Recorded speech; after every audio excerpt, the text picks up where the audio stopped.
Hello வணக்கம், welcome to கண்ணானை கண்ணே channel. இன்றைக்கி நம்ம என்ன பார்க்க போகிறோன்னா 6 மாதங்கள் கம்ப்ளீட்டான குழந்தையிலேருந்து உண்ணக்கூடிய ரொம்ப வெயிட் கெயின் பண்ணக்கூடிய சத்துக்கள் நிறைந்த ஒரு காலை அல்லது இரவு உணவு தான் எப்படி பண்ணலான்னு பார்க்க போகிறோம். முதல்ல சாலிட் ஃபுட் கொடுக்க போகிறீங்கன்னா நீங்கள் ராகி கூழ் அல்லது அரிசி கஞ்சி இந்த மாதிரி செஞ்சு கொடுங்க. இந்த உணவை நீங்கள் 2வது உணவாக நீங்கள் கொடுக்கலாம். நேந்திரங்காயை நல்லா பவுடர் பண்ணி வச்சுட்டு தான் இந்த கூழ் நம்ம ரெடி பண்ண போகிறோம். இந்த மாதிரி ஒரு தடவை நம்ம இந்த பவுடர் ரெடி பண்ணி வச்சிட்டோம்னா நம்ம 1 மாதம் ஃபுல்லாக கூட நம்ம யூஸ் பண்ணிக்கலாம். வாரம் 2 அல்லது 3 முறை நீங்கள் குழந்தைக்கு கொடுக்கலாம். இந்த மாதிரி பவுடராக உங்களால் செய்ய முடியாட்டி நேந்திரம் பழம் கிடச்சா அதோட விதைகள் நீக்கிட்டு நல்லா இட்லி பாத்திரத்தில் வேக வச்சு எடுத்துட்டு அதை பியூரி மாதிரியோ இல்லை கையால் மசிச்சோ கூட குழந்தைக்கு கொடுக்கலாம். நேந்திரங்காயில் தான் இந்த பவுடர் நம்ம தயார் பண்ணணும். மற்ற எந்த வாழைக்காயும் இதுக்கு பயன்படுத்தாதீங்க. முதல்ல நீங்கள் செய்ய போகிறீங்கன்னா இந்த மாதிரி ரொம்ப கம்மியான அளவில் செய்யுங்க. குழந்தைக்கு ஒத்துக்குச்சுன்னா அதுக்கப்புறம் பிடிச்சிருந்தா மட்டும் இதை கொஞ்சம் நிறையா செஞ்சு வச்சுக்கோங்க. இப்போது இந்த 2 நேந்திரங்காயும் நல்லா கழுவி எடுத்துட்டேன். அதுக்கப்புறமா 2 முனையும் இந்த மாதிரி கட் பண்ணி எடுத்துக்கலாம். அதுக்கப்புறமா இந்த மாதிரி ஒரு முனைகள் இருக்குது இல்லையா, அதை கத்தி வச்சு நம்ம இந்த மாதிரி கோடு போட்டு வச்சுக்கலாம். அப்போ தான் இது ஈஸியாக நம்ம இந்த தோலை பிரிக்க முடியும். குழந்தைக்கு வெயிட் கெயின் பண்ணக்கூடிய சிறந்த வாழைப்பழம் கேட்டிங்கன்னா அது நேந்திரம் பழம் தான். கத்தி வச்சு கீரல் போட்டனால இது என்னால் ஈஸியாக இப்போ எடுக்க முடியுது. இந்த மாதிரி ஈஸியாக எடுத்தாச்சு. இதே போல் 2 பழத்தையும் நான் எடுத்து வச்சுட்டேன். இதை இப்போது ஒரு நல்ல தண்ணியில் நல்லா கழுவி எடுத்துடலாம். ஏன்னா நம்ம குழந்தைக்கு தயார் பண்ண போகிற பொடினால் ரொம்ப சுத்தமாக நம்ம செய்யணும். நல்லா கழுவி எடுத்தாச்சு. இதை இப்போது நான் இந்த மாதிரி சிப்ஸ்க்கு போடுற மாதிரி ஸ்லைஸ் பண்ணி வச்சுருக்கேன். ஒருவேளை நீங்கள் கத்தி வச்சு கட் பண்ணால் ரொம்ப இந்த மாதிரி தின்னா ஒல்லியாக இருக்கிற மாதிரி கட் பண்ணி எடுத்துக்கோங்க. கட் பண்ணதுக்கு அப்புறமும் நான் நல்ல தண்ணியில் வாஷ் பண்ணி எடுத்துக்கிறேன். நல்லா 2-3 தடவை கூட அலசி எடுத்துக்கோங்க. நல்லா அலசி எடுத்ததுக்கப்புறமா இப்படி ஒரு வடிகட்டியில் தண்ணீர் சுத்தமாக இல்லாதபடி நல்லா வடித்து எடுத்துக்கணும். சுத்தமாக நீர்த்தன்மை இருக்கக்கூடாது.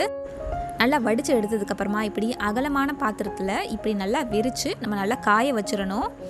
இதை எங்கே காய வைக்கணும் பார்த்திங்கன்னா, எந்த இடத்துல சுத்தமாக தூசி படாமல் இருக்குமோ அந்த மாதிரி இடங்களில் பார்த்து காய வைங்க. அது நீங்கள் மொட்டை மாடியில் காய வச்சாலும் சரி, இல்லை ஃபேனுக்கு அடியில் வச்சாலும் சரி. ஏன்னா குழந்தைக்கு பண்ணுறதுனால நல்லா சுத்தமாக ஜாக்கிரதையாக பண்ணணும். இல்லாட்டி குழந்தைக்கு உடம்புக்கு ஒத்துக்காது.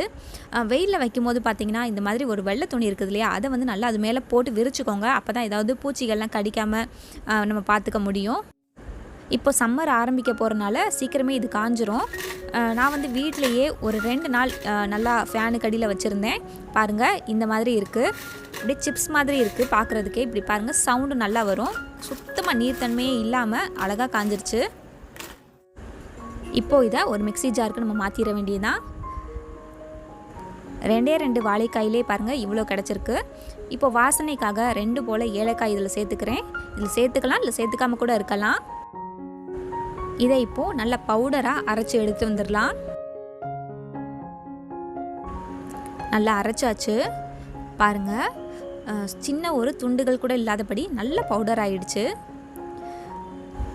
சின்ன துண்டுகள் ஏதாவது தெரிஞ்சிச்சுன்னா நீங்கள் இதை ஜல்லடையில் ஜலிக்கிறது ரொம்ப நல்லது. ஜல்லடையில் ஜலிச்சதுக்கப்புறமா இந்த பவுடரை லைட்டாக ஒரு 2-3 நிமிஷத்துக்கு ரொம்ப லோ ஃப்ளேமில் வறுத்து எடுத்துக்கணும். அப்போ தான் அதோட பச்சை ஸ்மெல் இல்லாமல் இருக்கும். இப்படி வறுத்து எடுத்ததுக்கப்புறம் உடனே அதை சூடு இல்லாத ஒரு தட்டுக்கு மாற்றிடுங்க. சூடுலாம் ஆறுனதுக்கப்புறமா இதை ஒரு கண்டெய்னரில் நம்ம ஸ்டோர் பண்ணி வச்சுக்கலாம். இந்த பவுடர் யூஸ் பண்ணி சிம்பிளாக கஞ்சி எப்படி பண்ணலான்னு மட்டும்தான் இன்றைக்கி பார்க்க போகிறோம். இந்த பவுடர் யூஸ் பண்ணி இன்னும் டிஃப்ரெண்ட் ரெசிபீஸ்லாம் நம்ம சேனலில் அடுத்தடுத்து நான் ஷேர் பண்ணுறேன். கஞ்சி ரெடி பண்ணுறதுக்கு 2 ஸ்பூன் அளவு நான் இந்த நேந்திரம் காய் பவுடரை எடுத்துக்கிறேன். அதுக்கப்புறமா 1 கப் அளவு தண்ணீர் சேர்த்துட்டு எந்த வித சின்ன கட்டியும் இல்லாதபடி ஃபஸ்ட்டு மிக்ஸ் பண்ணி எடுத்துக்கலாம்.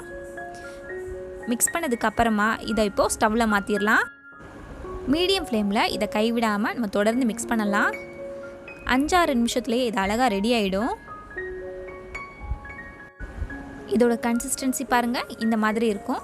குழந்தைங்க விழுங்குறதுக்கு எந்த வித சிரமமும் இல்லாத கன்சிஸ்டன்சி. இதை இப்போது ஒரு கிண்ணத்தில் எடுத்து வச்சுட்டேன். இனிப்புக்காக பனங்கற்கண்டை நல்லா பவுடர் பண்ணி வச்சுருக்கேன், அதை தான் சேர்த்துருக்கேன். நல்லா மிக்ஸ் பண்ணிடலாம். இதோட சுவை ரொம்ப அருமையாக இருக்குங்க. அதுவும் 6 மாதங்கள் கம்ப்ளீட்டான குழந்தைக்கு இந்த மாதிரி செஞ்சு கொடுங்க. அவங்க வெயிட் கெயின் பண்ணுறதுக்கு ரொம்ப உதவியாக இருக்கும். சுவையும் ரொம்பவே நல்லா இருக்கும். அவங்க விழுங்குறதுக்கும் எந்த வித சிரமமும் இல்லாத அருமையான ரெசிபி இது. இந்த ரெசிபி நீங்கள் ட்ரை பண்ணிங்கன்னா உங்கள் குழந்தைங்க எப்படி சாப்பிட்டாங்கன்னு கீழே மறக்காமல் கமெண்ட் பண்ணுங்கள். இது போல் நம்ம சேனலில் நிறையா பேபி ஃபுட் ரெசிபிஸ், அதுக்கப்புறம் பேபி ப்ராடக்ட்ஸ் ரிவ்யூஸ் இதெல்லாம் நான் ஷேர் பண்ணிகிட்டே இருக்கேன். நம்ம சேனலோட வீடியோஸ் அதுக்கப்புறம் ப்ளேலிஸ்ட் செக் பண்ணி பாருங்கள். இந்த வீடியோ உங்களுக்கு பிடிச்சிருந்துச்சுன்னா மறக்காமல் லைக் பண்ணுங்கள், கமெண்ட் பண்ணுங்கள், ஷேர் பண்ணுங்கள், சப்ஸ்கிரைப் பண்ணுங்கள். நன்றி.